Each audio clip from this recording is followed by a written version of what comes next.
Hoje nós vamos meditar um pouco sobre o livro de Ageu.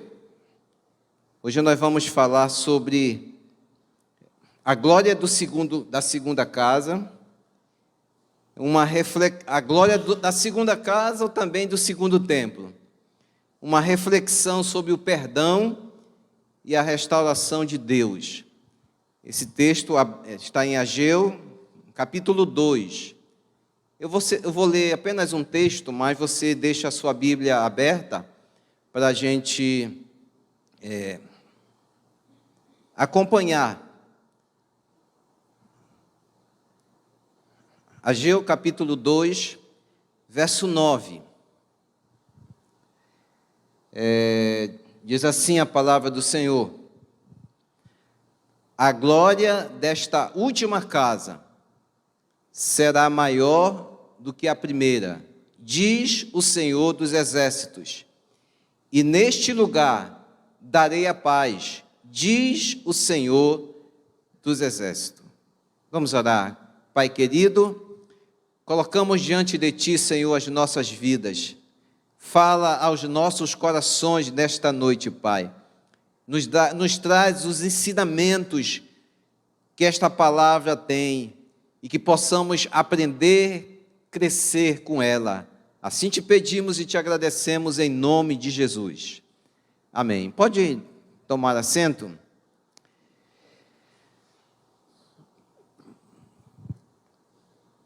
Pastor Valdir pregou há algumas semanas atrás sobre o livro de Ageu. Ele pregou no primeiro capítulo, que falou sobre a reconstrução do templo. E hoje eu quero falar sobre a reinauguração do templo. O texto que nós lemos, ele fala da reinauguração do templo dos judeus após a volta do exílio. No primeiro capítulo, o profeta ele repreende o povo para que desse prioridade às coisas de Deus, pois eles estavam preocupados apenas com seus próprios interesses. Foi o que ele falou. O povo voltou e, ao invés de se preocupar em construir o templo, eles até começaram, mas houve uma perseguição, houve uma oposição dos inimigos que estavam naquela terra, e eles pararam e começaram a se preocupar tão somente com seus próprios interesses. Eles começaram a construir as suas casas e se esqueceram de reconstruir o templo do Senhor. E aí vem o profeta Ageu. Ele repreende o povo para que eles dessem prioridade às coisas de Deus, para que eles deixassem de se preocupar um pouquinho com as suas prioridades e que eles colocassem como prioridade a restauração do templo lá naquele momento. E o que é interessante é que o templo foi reconstruído. Depois dessa repreensão, eles reconstruíram o templo.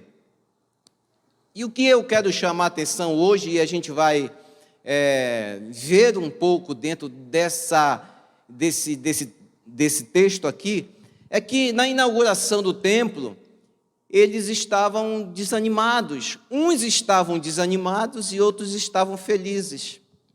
Olha o que Esdras... Eu quero que você abra no livro de Esdras, no capítulo 3, no verso 12 e 13. Que interessante.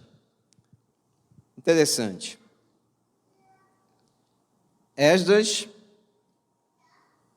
3, 12 e 13 diz assim: muitos sacerdotes, levitas e chefes de famílias eram velhos e tinham visto o primeiro templo. Eles choraram alto ao verem que os alicerces do novo templo haviam sido colocados, mas os outros que estavam ali gritavam de alegria. E assim, ninguém podia saber se o povo gritava de alegria ou se chorava, pois gritavam tão alto que de longe se ouvia o barulho. Ou seja, o templo estava sendo reinaugurado e os antigos que tinham visto o primeiro templo, eles começaram a comparar esse templo que estava sendo inaugurado com o templo antigo e eles ficaram tristes, eles ficaram desanimados e eles começaram a chorar e eles estavam chorando ali de tristeza.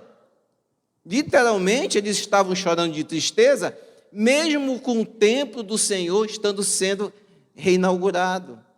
Mesmo quando o templo do Senhor, o lugar de sacrifício, o lugar de adoração, o lugar do Shekinah de Deus, eles estavam tristes. Enquanto que os mais jovens, que não tinham visto o primeiro templo, eles gritavam de alegria, eles estavam animados, eles estavam festivos. Agora, havia assim, na verdade, um conflito de sentimentos, né? A alegria dos mais jovens e tristeza dos mais idosos. Por quê? Quando a gente vai ler as características do primeiro templo, a gente vai entender isso. E eu quero que você abra a sua Bíblia. Hoje a gente vai examinar a Bíblia. A palavra não vai ser longa, mas eu quero que você abra a sua Bíblia no livro de 2 Crônicas, no capítulo 3. Veja só, que detalhe interessante, porque a Bíblia explica a Bíblia, tá? 2 Crônicas, no capítulo 3, do verso 5 ao 9. Vou esperar que você abra a sua Bíblia, para você entender porque os antigos estavam tristes, os antigos estavam desanimados. Diz assim o texto, 2 Crônicas 3, 5, diz assim: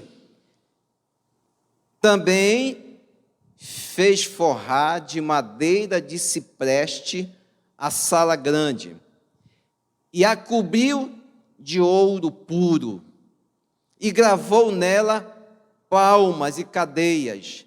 Também adornou a sala de pedras preciosas, e o ouro era de Parvaim. Cobriu também de ouro a sala, as traves, os umbrais, as paredes e as portas. E lavrou querubins nas paredes. Fez mais o santo dos santos, cujo comprimento, segundo a largura da sala, era grande, era de 20 côvados, e também a largura de 20, e cobriu-a de ouro puro, do peso de 600 talentos. O peso dos pregos era de 50 siclos de ouro, e cobriu de ouro os cenáculos. Olha só, os antigos tinham visto essa formosura, os antigos tinham contemplado, porque o primeiro templo ele é construído na fase áurea de Israel. É quando Davi é rei, é quando Davi conquista praticamente todo o mundo da sua época. Ele tem muito poder, ele tem muita riqueza, ele tem muito ouro. E você sabe que Davi preparou tudo para construir, mas o Deus disse assim: não, você é um homem que derramou muito sangue, ou seja, lutou muitas guerras. O seu filho vai construir. Então Davi preparou tudo para o seu filho Salomão construir. E Salomão, ele construiu esse templo de ouro, riquíssimo. E agora, o segundo templo é construído por quem? Por judeus, pobres, recém-chegados do exílio, sem recurso, sem posses, com muita luta. Só para vocês terem uma ideia, quando eles começaram a reconstruir o templo, e os inimigos vieram, eles passaram 16 anos parados. E foi aí que eles foram cuidar dos seus interesses. Foi aí que eles abandonaram a reconstrução e foram cuidar das suas casas. E o profeta vem, repreende, e eles retomam ao trabalho, e eles conseguem inaugurar um templo simples. Mas o primeiro templo era um templo magnífico, era um templo bonito, era um templo, se tivesse ainda em pé, seria uma das maravilhas do mundo.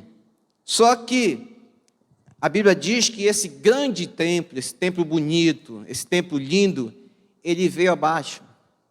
Abra sua Bíblia, 2 Reis agora, nós vamos para 2 Reis no capítulo 25. 2 Reis, capítulo 25, eu creio que está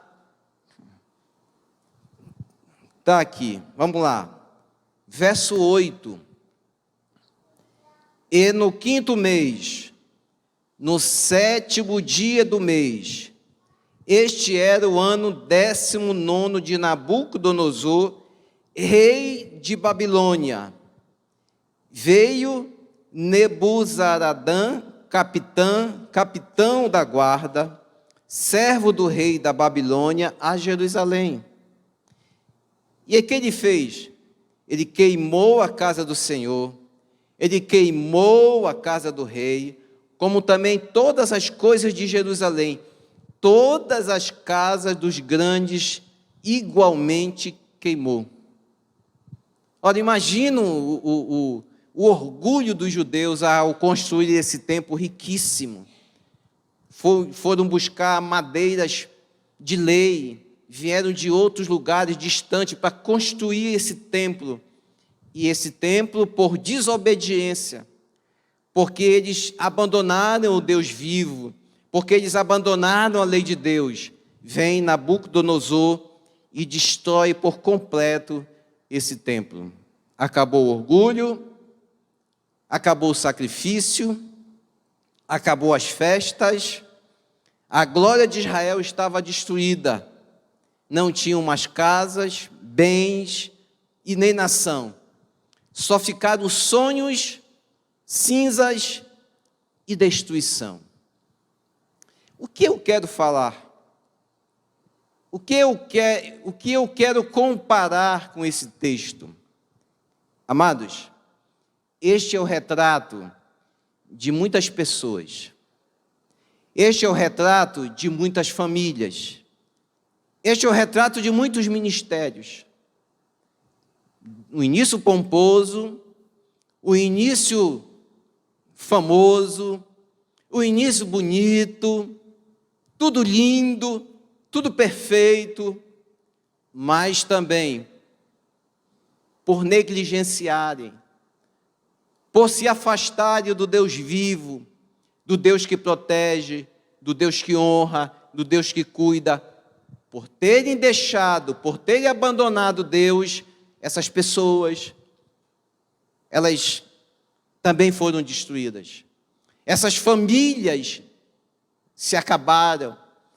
Grandes ministérios destacados. Quem não lembra de Jimmy Swaggart, grande pregador, que seu ministério praticamente acabou devido à sua queda. Quantos homens de Deus, mulheres de Deus, foram destruídos, se acabaram. Assim estava o povo de Israel. Quando eles abandonaram Deus, quando eles viraram a costa para Deus, o seu templo, que eles se orgulhavam, onde eles ofereciam os sacrifícios, onde eles eram abençoados, seu templo foi destruído. Quando nós olhamos para a Bíblia, nós percebemos também na vida do filho pródigo a mesma coisa. Enquanto estava na dependência do seu pai, enquanto estava na casa do pai, o filho pródigo tinha tudo, ele tinha fazenda, ele tinha tudo, mas ao abandonar a casa do seu pai, o filho pródigo foi parar no curral dos porcos, né? No curral dos porcos. A gente também pode olhar da vida de Sansão. Sansão, o grande juiz que Deus levantou, um homem que dizimava milhares e milhares de filisteus, só ele lutava contra milhares e milhares de filisteus e vencia todas as batalhas. Ele era o orgulho da nação de Israel, ele era orgulho dos seus pais, ele próprio se orgulhava de si, mas porque desobedeceu a Deus, porque se afastou de Deus, porque negligenciou a sua fé, a Bíblia diz que os seus olhos foram furados, os seus cabelos primeiro foram cortados, e ele perdeu a sua força, porque havia todo um simbolismo nos seus cabelos, simbolismo do nazireu, um simbolismo que ele não podia beber bebida forte, e aí ele negligenciou tudo isso, e ele foi capturado, ele foi traído pela sua esposa, Dalila, e ele é capturado, e os seus olhos são furados, e agora ali está Sansão, servindo de chacota, servindo de escárnio,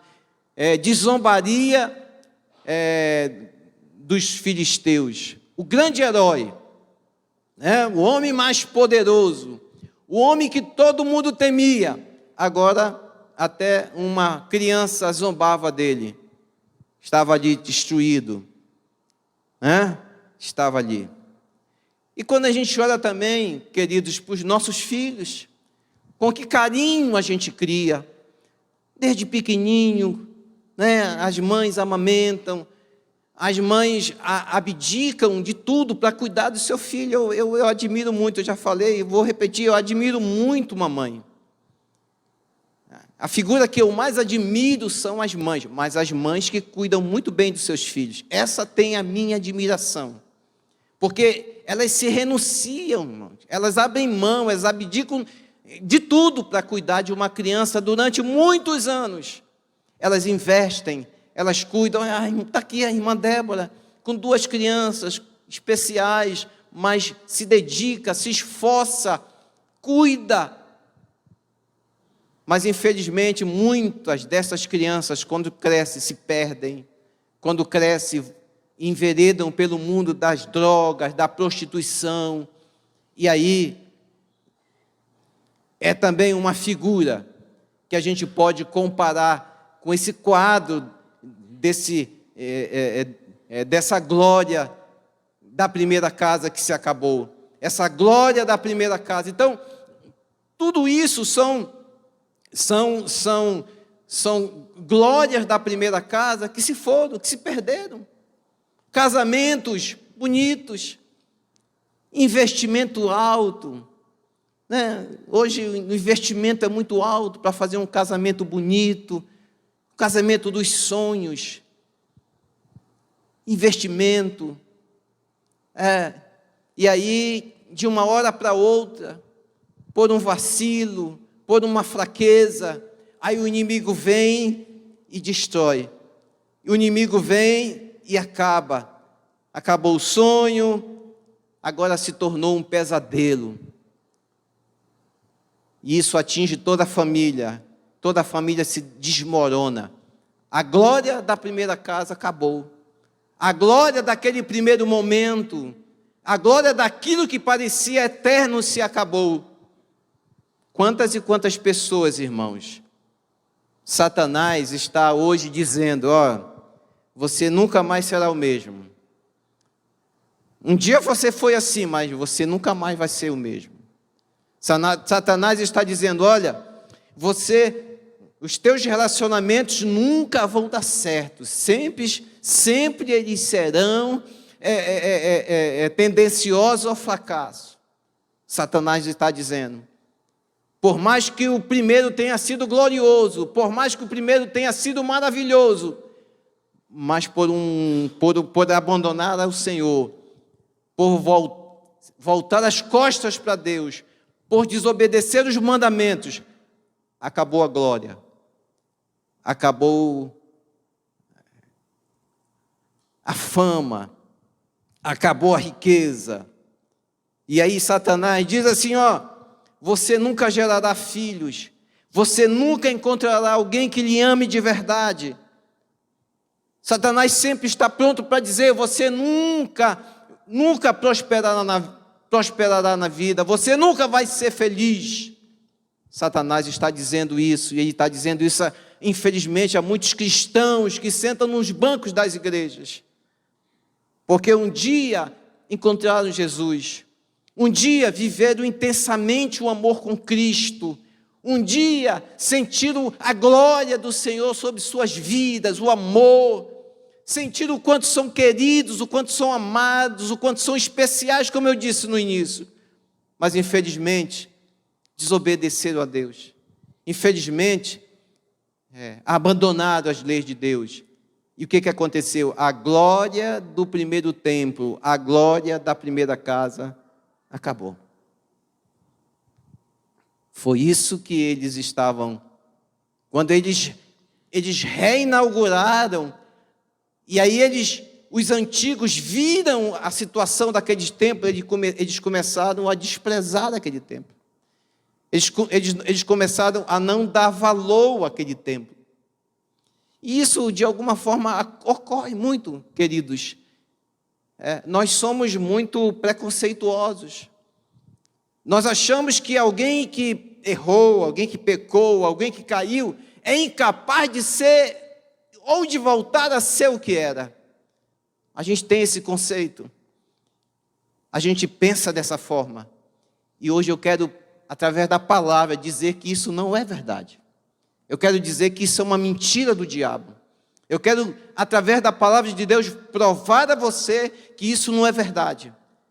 Que esse não é o desejo de Deus, que essa não é a vontade de Deus, que esse não é o coração de Deus para com cada um de nós, por mais que a gente peque, por mais que a gente caia, por mais que a gente erre. Eles estavam desanimados, mesmo com o templo erguido. E a Bíblia diz que não dava para entender a voz de alegria com a voz de tristeza.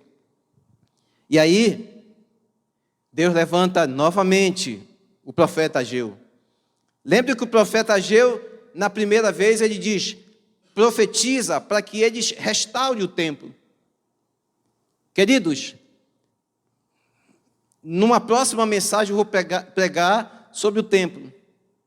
Vou pregar sobre os muros. Eu quero ficar um tempo pregando sobre esse livro de Ageu, porque é um livro maravilhoso. Quero pregar um tempo sobre o livro de Esdras, porque também é um livro maravilhoso, e o de Neemias, porque todos eles são do mesmo tempo.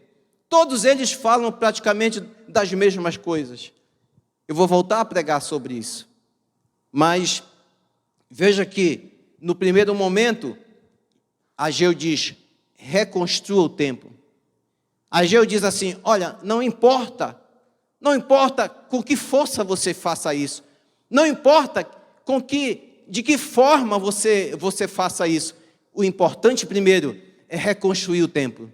O templo estando reconstruído, Deus começa a agir. O templo estando reconstruído, Deus começa a realizar os seus propósitos. E aí ele vem, depois que eles reconstroem o templo, eles estão tristes, eles estão satisfeitos, porque os antigos começaram a dizer, isso aí, olha aí o que ele diz, capítulo 2 de Ageu, no verso 3, eu vou pedir agora que você fique um pouco com a Bíblia aberta, para a gente ir meditando um pouquinho sobre alguns textos aqui. Ele diz assim, quem há entre vós, que tendo ficado, viu esta casa, casa aqui é templo, mas casa para nós não é templo, é vida, é pessoa, porque para hoje Deus não habita mais em templo feito por mãos humanas, Deus habita na nossa vida, no nosso templo, nós somos casa de Deus, né? Até uma música que fala sobre casa de Deus, muito bonita por sinal, ele diz assim, quem há entre vós, que tendo ficado, viu esta casa na sua primeira glória, e como a vedes agora, não é esta como nada em vossos olhos, comparada com aquela? Sabe, o profeta está chamando a nossa atenção nos dias de hoje. Porque às vezes nós queremos comparar a vida da pessoa que caiu, que pecou, que errou, com a vida que ela tinha antes. E a gente fica triste às vezes, a gente limita o crescimento dessa pessoa, a gente acha que nunca mais ela vai ser a mesma. E eu quero falar aqui aos casais, por mais que o seu cônjuge, ele erre, dê oportunidade, perdoe, deixa Deus agir, deixa Deus falar, deixa Deus transformar. Por mais que você tenha uma amizade, e essa amizade de alguma forma te decepcione, por mais que na igreja irmãos possam te decepcionar, ofereça uma nova oportunidade a essa pessoa.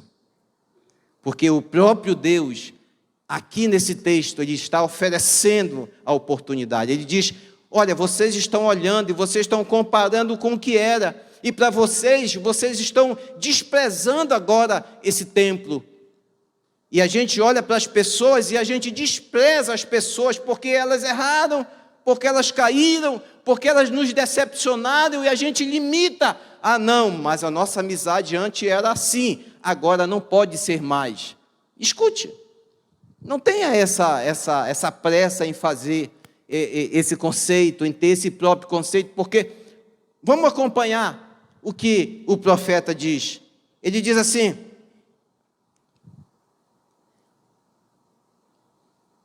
verso 9, que é o texto que nós lemos. A glória desta última casa será maior do que a primeira. Ele volta, o profeta volta com o povo. E aí, ele fala, ele declara, olha, não se preocupe com a aparência. Vocês estão preocupados com a aparência. Mas não se preocupe com a aparência, porque a glória da segunda casa, ela será maior do que a primeira.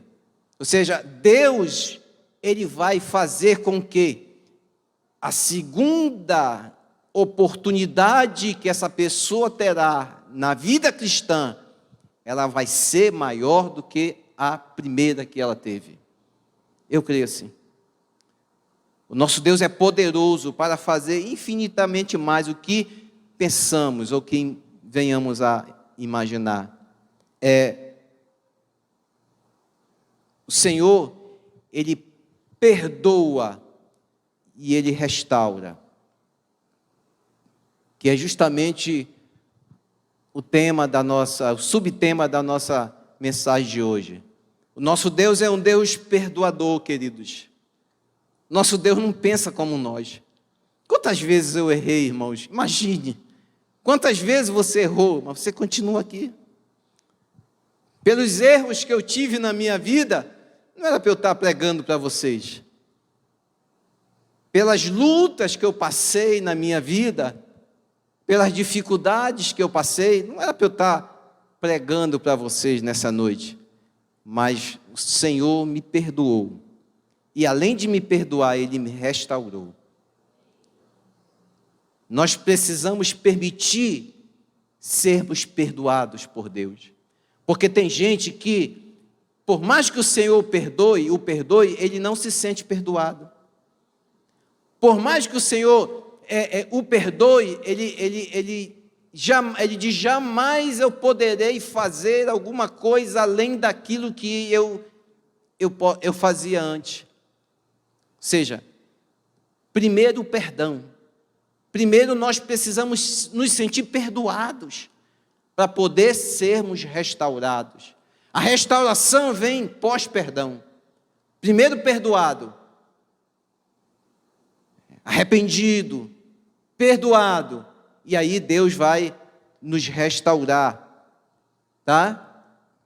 Vocês lembram que eu falei do pródigo?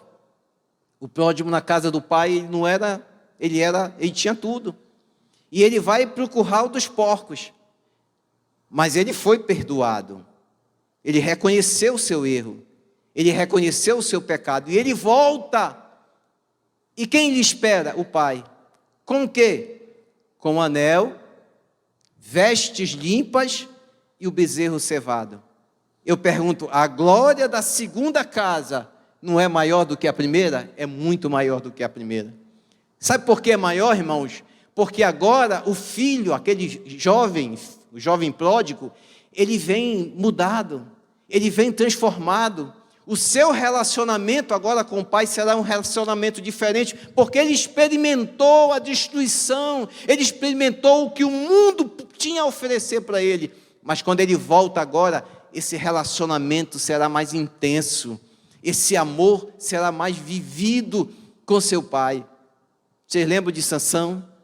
Sansão, ali abatido, e ele faz uma oração. Naquele canto humilhado, ele diz: Senhor, me dá mais uma vez a força. Senhor, me dá mais uma oportunidade. Eu te peço tão somente uma oportunidade, Deus. E a Bíblia diz que o cabelo de Sansão começa a crescer. E ele começa a readquirir novamente. Aquela oração fez com que ele fosse perdoado. O crescimento do cabelo é a restauração da vida dele. E a Bíblia diz o seguinte, que na morte de Sansão, ele destruiu mais inimigos do que em toda a sua vida. Eu pergunto, a glória da segunda casa não foi maior do que a primeira? Sim, foi maior do que a primeira. Pedro, o grande Pedro, negou Jesus 3 vezes. Mas depois que arrependido, ele chora, ele se arrepende de ter negado Jesus. A Bíblia diz que quando ele retorna, quando ele volta à comunhão com Deus, a Bíblia diz que na sua primeira mensagem, 3.000 pessoas se rendem aos pés de Jesus. Eu pergunto, qual é a glória maior? A primeira, enquanto Pedro é frágil, por mais que ele tenha curado as pessoas, por mais que ele tenha sido o grande discípulo de Jesus, do que agora, depois de arrependido, depois de quebrantado. Agora a glória é maior, porque na primeira, muitas vezes, a gente quer estar muito cheio de si. Quando a gente cai, quando a gente erra, quando a gente se quebra, a gente vai entender e a gente vai desfrutar do amor de Deus, e agora a gente vai dar mais importância ao nosso Deus. Nós estamos caminhando para o fim, mas aí em Colossenses, no capítulo 1, no verso 27, diz assim, Colossenses 1, 27, as quais Deus quis dar a conhecer, qual seja a riqueza da glória deste mistério entre os gentios, isto é, Cristo em vós, a esperança da glória. Cristo em vós, a esperança da glória. Sabe, irmãos, ainda hoje Deus continua falando. Ainda hoje Deus tem levantado os seus profetas para animar o povo. Olha, a mensagem de Ageu, para que aquele povo se animasse, foi assim.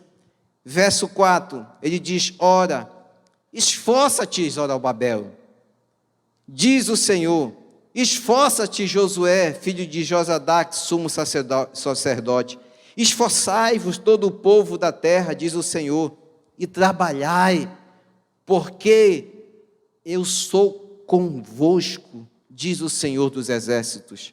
Sabe, irmãos, nós precisamos nos esforçar, porque Deus está conosco. Por mais que a gente peque, por mais que a gente erre, por mais que a gente tenha as nossas falhas, mas Deus está conosco, e isto é glorioso demais. Ele diz mais, ainda ele diz, segundo a palavra que que concertei convosco quando saísse do Egito, e o meu espírito habitava no meio de vós, não temais. Olha, ele diz aqui, lá no Velho Testamento, ele diz, o meu espírito está no meio de vós. Hoje é diferente, irmãos. Hoje o Espírito de Deus está dentro de nós, não está no meio de vós. O Espírito de Deus está dentro de cada um de nós. O Deus glorioso, o Deus poderoso, Ele está dentro de todos, né? Aí sabe o que Ele vai fazer para confirmar aquilo que nós estamos falando? Ele diz assim, porque assim diz o Senhor dos Exércitos, ainda uma vez, daqui a pouco, farei tremer os céus, e a terra, e o mar, e a terra seca, e farei tremer todas as nações. Deus vai agir, Deus vai fazer com que tudo seja impactado. Sabe por quê? Por nossa causa, por causa de você. Você que está se sentindo tão inútil, tão insignificante, você que está se sentindo tão limitado, não pense dessa forma. Mas eu tenho levado uma vida de fragilidade, a minha fé está tão pequena. Deixa que essa fé seja destruída, essa fé pequena e insignificante. Deixa Deus fazer em você aquilo que Ele fez nesse povo. E, por fim, Ele diz assim, e virá o desejado de todas as nações, e encherei esta casa de glória, diz o Senhor dos Exércitos. Romanos, no capítulo 5, no verso 20, parte B, diz assim, onde abundou o pecado, superabundou a graça. Onde abundou o pecado, superabundou a graça. O que isso quer dizer? Quer dizer que a nossa vida será melhor, a nossa família será melhor, os nossos relacionamentos serão melhores, a nossa igreja, irmãos, será mais abençoada. Nessa pandemia, foi um impacto que aconteceu em muitas igrejas, e também a nossa, por que não dizer, mas eu acredito nessa palavra. Eu acredito que a glória da segunda casa será maior do que a primeira. Eu creio num Deus que nos ama. Eu creio num Deus que está sempre pronto a estender a sua mão para nós, a cuidar de nós, a não olhar para as nossas fraquezas, as nossas limitações, porque a sua glória está sempre se tornando mais e mais e mais sobre as nossas vidas. Onde abundou o pecado, superabundou a graça. Não quer dizer que a gente vá sair pecando por aí para que a graça aumente. Não é isso não. É que a glória de Deus, realmente, ela será, a glória da segunda casa, sempre será maior do que a primeira. Então, quanto ensinamento precioso tem nesse texto de Ageu. Isso é apenas uma parte. Existem muitas e outras reflexões dentro desse texto. Templo destruído, templo reinaugurado. As pessoas olharam e não valorizaram, porque estavam comparando com o passado. Nós não precisamos comparar nada com o passado. O que passou, passou. Nosso Deus é Deus renovador. Nosso Deus é um Deus que está sempre pronto a fazer o melhor na nossa vida. Eu tenho experimentado o melhor de Deus na minha vida, sim, queridos. E eu quero que você também experimente o melhor de Deus na sua vida.